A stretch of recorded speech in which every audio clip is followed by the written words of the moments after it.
देश का सबसे स्वच्छ शहर इंदौर जो 8वीं बार नंबर 1 बनने की तैयारी में जुट गया है, वहीं अब कचरे पर कांग्रेस और भाजपा के बीच सियासत भी शुरू हो गई। दरअसल कुछ युवकों ने सड़क पर कचरा फेंक दिया था, जिस पर निगम ने चालानी कार्रवाई की। वहीं अब कांग्रेस भाजपा ने एक दूसरे पर सियासी तीर चलाना शुरू कर दिया। इंदौर स्वच्छता सर्वेक्षण 2025 की तैयारियों में जुटा हुआ है। दिन रात महापौर और नगर निगम कमिश्नर से लेकर सफाई मित्र शहर के कोने कोने की सफाई में जुटे हुए हैं कि कहीं कोई चूक न रह जाए। स्वच्छता के पैमाने से 8वीं बार स्वच्छता का सिरमौर बनने के लिए इंदौर में युद्ध स्तर पर साफ सफाई चल रही है। सफाई को लेकर इंदौर में इतनी सख्ती है कि कचरा फेंकने पर चालानी कार्रवाई हो रही है, लेकिन यदि इसी में किसी प्रकार की बदतमीजी की जाती है तो इसमें एफआईआर दर्ज हो रही है। ऐसा ही एक मामला राजेंद्र नगर क्षेत्र से सामने आया। चोइथरा मंडी के पास सफाई कर्मी सड़क की सफाई कर रहे थे, तभी बाइक से 3 युवक आए और कचरा फेंककर भागने लगे। निगम कर्मचारियों ने पकड़कर चालान बनाने की बात कही तो करने लगे गाली गलौज और जान से मारने की धमकी तक दे डाली। हाफिज, मतीन और तौफिक नामक युवकों पर निगम अधिकारी की शिकायत पर राजेंद्र नगर पुलिस ने शासकीय कार्य में बाधा डालने सहित अन्य धाराओं में केस दर्ज किया।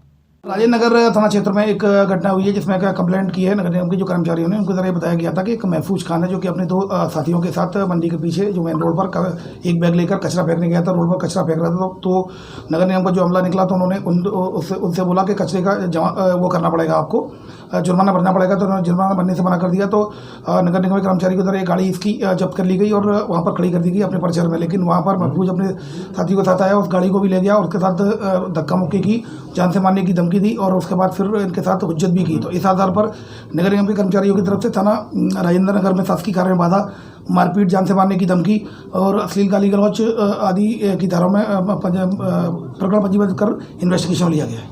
युवकों के द्वारा गंदगी फैलाने की घटना को लेकर बीजेपी ने गंभीर सवाल उठाते हुए कहा कि थूक जिहाद, लव जिहाद, लैंड जिहाद के बाद कहीं ये कचरा जिहाद तो नहीं है।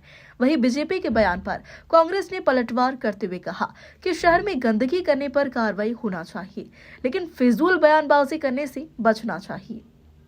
देखिए, स्वच्छता सर्वेक्षण 2025 का सर्वे का काम जारी है। इंदौर लगातार 7 बार स्वच्छता में प्रथम आया और इस बार भी प्रयास है कि हम 8वीं बार प्रथम आए।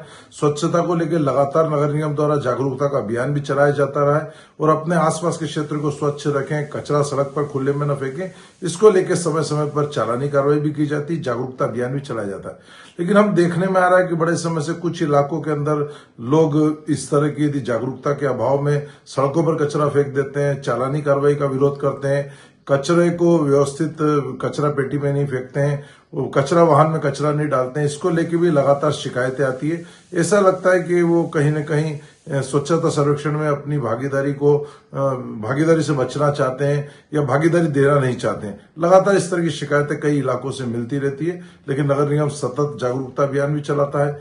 हमने कई बार देखा कि लव जिहाद भी हम देखते हैं, थूक जिहाद भी हमने देखा, लैंड जिहाद भी हमने देखा, कई तरह के जिहाद देखे। तो क्या इस तरह का जो जिस प्रकार आज भी इंदौर के गुलजार कॉलोनी के अंदर मामला आया कि कुछ लोगों ने सड़क पर जबरदस्ती कचरा फेंका, शासकीय कार्य में बाधा डाला, गाली गलौज करी, जिसको लेके नगर निगम के जिम्मेदार अधिकारियों ने पुलिस में प्रकरण भी दर्ज कराए। तो क्या इस तरह का ये बार बार जागरूकता के अभियान चलाने के बाद, बार बार चेतावनी देने के बाद कुछ इलाकों से लगातार इस तरह की शिकायतें की आती, क्या यह कचरा जिहाद की श्रेणी के अंदर इस तरह के मामले आएंगे? क्या जानबूझकर लोग चाहते हैं कि कुछ इलाकों में कि कोई स्वच्छता के अंदर शहर प्रथम नहीं है? तो निश्चित तौर पर यह एक बड़ा गंभीर विषय, इसको लेके उनको ध्यान रखना चाहिए कि भाजपा की सरकार है, डबल इंजन की सरकार, निश्चित तौर पे जो स्वच्छता के सर्वेक्षण में जो बाधा पहुंचाने का काम करेंगे, जो शहर की स्वच्छता में आड़े हाथों शहर की स्वच्छता को कहीं न कहीं ठेस पहुंचाने का काम करेंगे, ऐसे लोगों पे कड़ी कार्रवाई होगी, किसी को बख्शा नहीं जाएगा। लेकिन कुछ लोग बार बार इस तरह के कृत्य कर रहे हैं, तो कहीं ना कहीं ये सवाल भी उठ रहा है कि कहीं ये कचरा जिहाद की श्रेणी में तो इस तरह का कृत्य नहीं आ रहा है। हमारा शहर सफाई में अव्वल आया है, ये गौरव का बात है। निश्चित रूप से जो लोग इसमें सहयोग नहीं करते हैं, वो निश्चित रूप से जो चालनात्मक कार्रवाई होना चाहिए, दंडात्मक कार्रवाई होना चाहिए, वो होना ही चाहिए। हर व्यक्ति उसमें अपनी सहभागिता देना चाहिए, वो किसी भी वर्ग का हो, कि हमारा शहर स्वच्छ रहे, सुंदर रहे। लेकिन उसके बावजूद भारतीय जनता पार्टी के कुछ नेता इस तरह का बयानबाजी कर रहे हैं कि जो कुछ इलाके ऐसे हैं जो किसी वर्ग विशेष के आते हैं, वहां पर वो कचरा फेंकते हैं अज्ञानता के अभाव में, जागरूकता के अभाव में। तो उनको ये कहा जा रहा है कि कचरा जिहाद कर रहे हैं। मेरे भारतीय जनता पार्टी के नेता मुझे लगता है लगता है ये बयानबाजी की जिहाद कर रहे हैं, उस तरह का माहौल खराब करने का प्रयास कर रहे हैं। हर चीज में हिंदू मुस्लिम देखना, ध्रुवीकरण देना भारतीय जनता पार्टी के नेताओं शगुफा बन चुका है, ताकि इनकी पार्टी में कद बढ़े। बहरहाल इंदौर नगर निगम स्वच्छता में 8वीं बार नंबर 1 आने के लिए निरंतर प्रयास कर रहा है। ऐसे में जरूरत है कि शहरवासियों भी शहर को स्वच्छ बनाए रखने में अपनी महत्वपूर्ण भूमिका निभाए, ताकि इंदौर 8वीं बार नंबर 1 का अवार्ड अपने नाम कर सके। इंदौर से हार्दिक प्रजापति की रिपोर्ट।